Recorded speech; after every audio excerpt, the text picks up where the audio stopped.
You know what's genuinely rare in modern Britain? A town where the primary industry that built it is still the primary industry defining it. Not heritage tourism built on top of something dead. Not a museum pretending an old trade still matters. An actual functioning trade still practiced in the same streets, in buildings designed specifically for that work, where the skill set required has not fundamentally changed in 300 years. England industrialized in waves. Towns that rode one wave often diversified into the next, but some towns did something different. They looked at what they did better than anywhere else, and they decided to keep doing only that. The streets shaped themselves around the craft. The architecture encoded the trade into brick and stone, and when modernity came knocking with bypass roads and retail parks and the promise of something newer, these towns looked at what they had and quietly declined. Not out of nostalgia, out of the recognition that they had already optimized for something specific, and starting over would only make them worse. 5 entries, ranked from remarkable to genuinely extraordinary. By the final one, the concept of economic diversification is going to feel like something that works on paper, but breaks completely in reality. Entry 5, Kendal, Cumbria. Population approximately 29,000. Median house price between £220,000 and £380,000. Kendal's distinctive product is something most visitors never consciously notice, but most have tasted at some point. Kendal mint cake. A compressed sweet made from sugar, gum arabic, peppermint oil, and egg white. It was developed in 1869 and became the standard energy food for British mountaineering and military expeditions. Shackleton carried it to Antarctica. Tenzing and Hillary carried it to Everest. Modern expeditions still carry Kendal mint cake.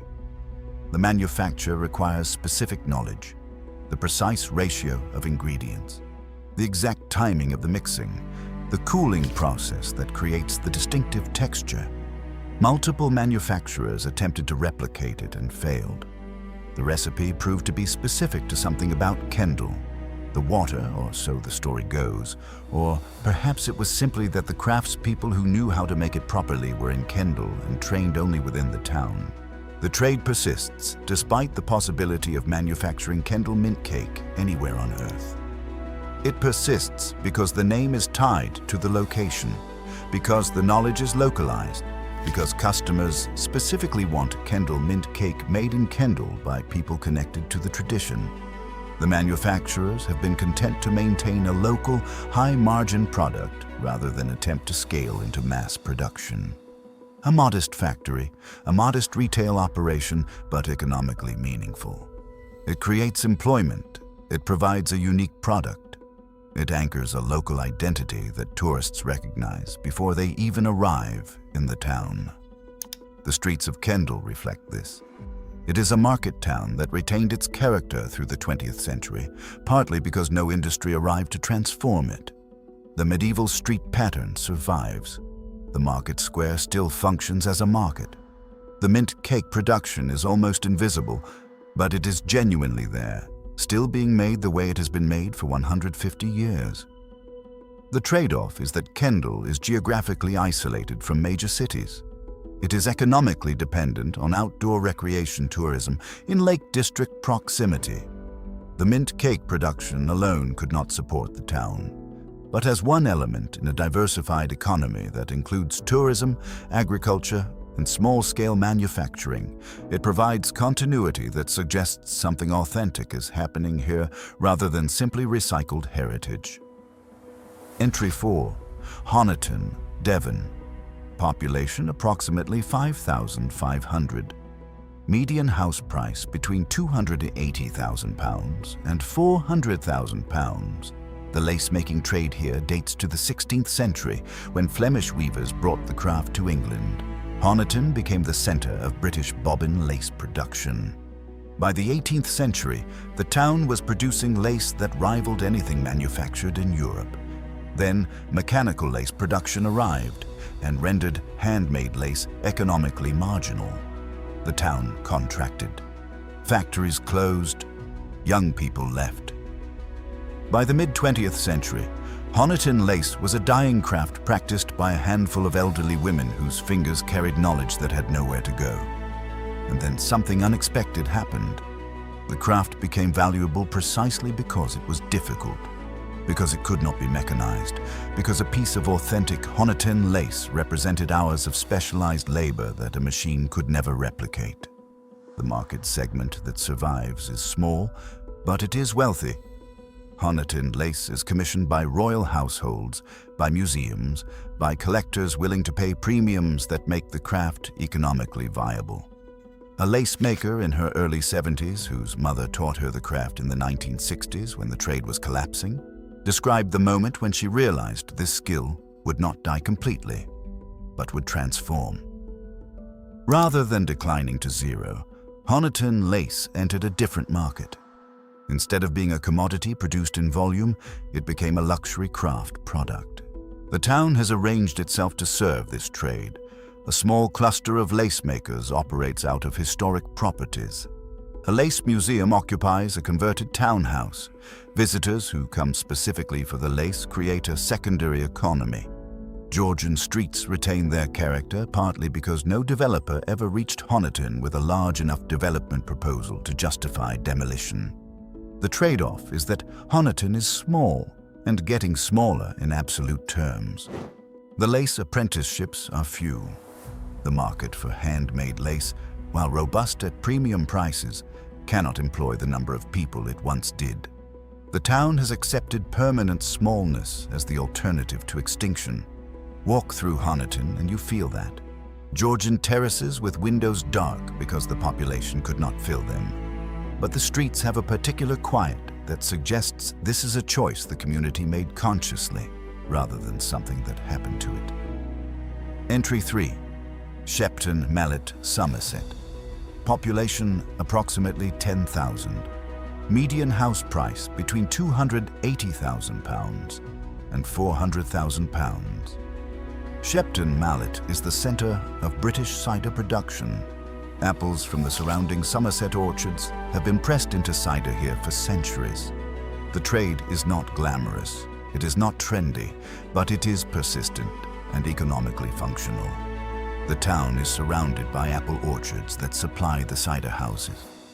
The knowledge of fermentation, of the specific characteristics of different apple varieties, of when cider has reached its proper maturity, this knowledge is transmitted through apprenticeship and experience. The industrial-scale cider producers have relocated or been absorbed into larger corporations. What remains are smaller, independent producers committed to specific approaches. Dry ciders, heritage apple varieties, ciders made through traditional methods. The market for such products is global but modest. The producers profit through specialization and reputation rather than volume. A cider maker in her early 50s, whose family has been making cider in Shepton, Mallet for 4 generations, described the economic logic of remaining. The orchards cannot be moved. The water quality matters. The specific ambient microbes that assist fermentation have become so established in the cider houses that moving production would change the product fundamentally. The knowledge of how to manage fermentation in Shepton Mallet's specific climate and conditions is localized. A customer paying premium prices for Shepton Mallet cider is paying partly for the location authenticity. The streets of Shepton Mallet reflect pastoral character more than industrial character. The cider houses are modest. The orchards occupy the landscape surrounding the town. Walk through the town centre and you see a functioning market town that could exist almost anywhere. Yet the cider production is what anchors the town's economic identity. The trade-off is that cider production, even at specialized premium prices, does not generate enormous wealth. The town is small and economically modest. Young people with ambitions often need to leave. But the connection to something genuinely ancient, the production of cider in Somerset orchards, a practice extending back to medieval times, provides meaning that pure economic calculation cannot measure. Entry 2. Northampton, Northamptonshire. Population approximately 220,000, but the shoemaking district concentrates in the historic core. Median house price in the boot and shoemaking quarter between £150,000 and £240,000. Northampton's relationship with shoemaking dates to the medieval period when access to leather from the surrounding countryside and proximity to London made it logical to concentrate the trade here. By the 17th and 18th centuries, Northampton was producing more shoes than anywhere else on earth. That concentration created a specific economic ecosystem. Leather tanneries established themselves nearby. Hardware suppliers clustered in adjacent streets. The industry has contracted. It no longer dominates the way it once did, but it never left. While British shoemaking largely migrated to cheaper labor markets, Northampton held on to a specific segment of the market: handmade shoes, bespoke shoes. Shoes built for people willing to wait 12 weeks for a pair of Oxfords that would last 30 years.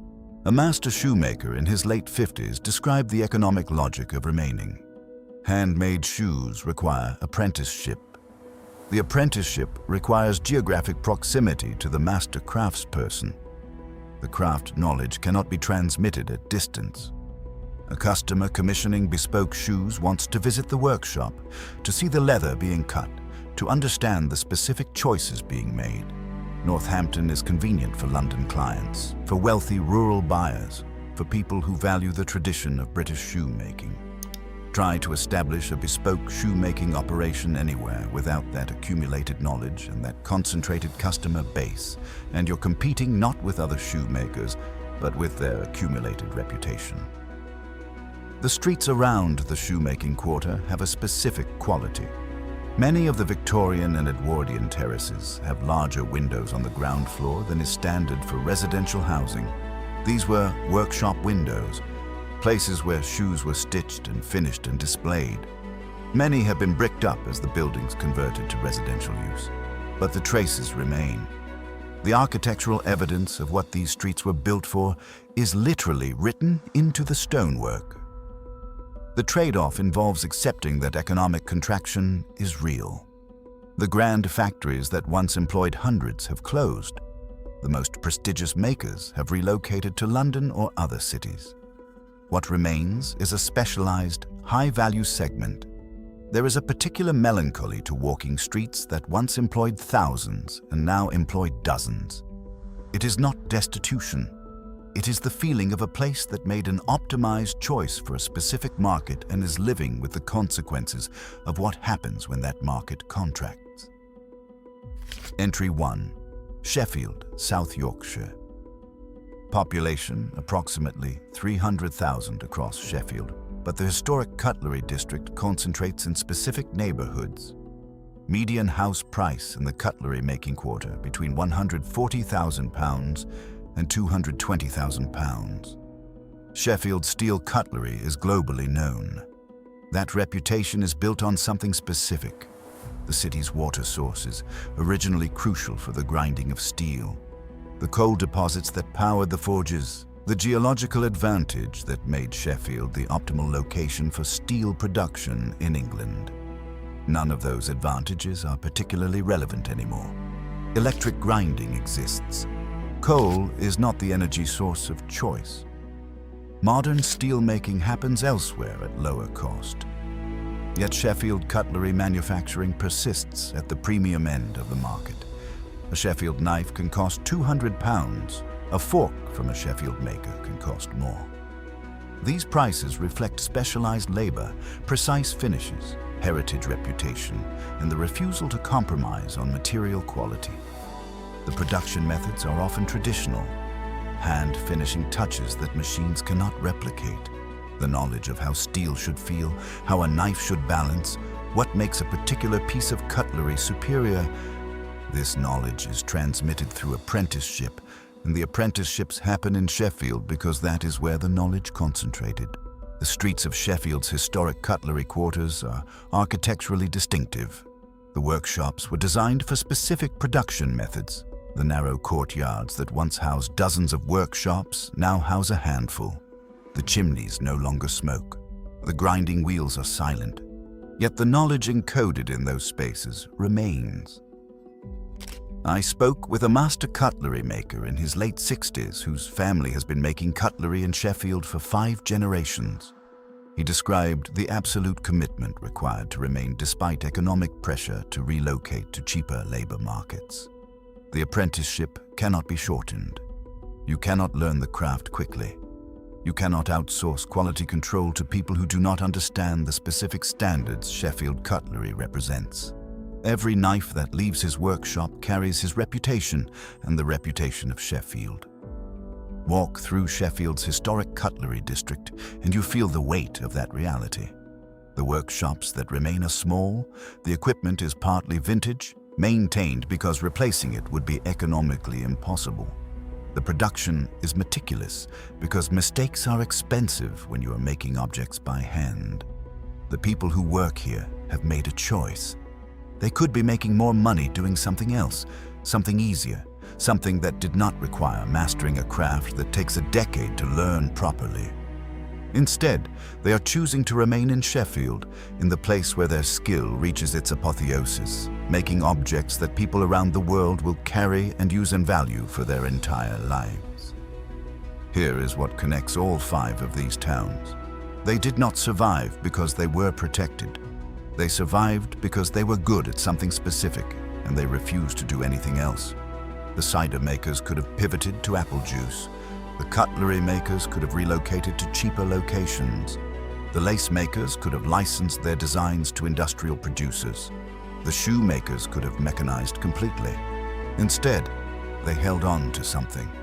A specificity, a refusal to compromise. A recognition that doing one thing excellently was worth more than doing many things adequately.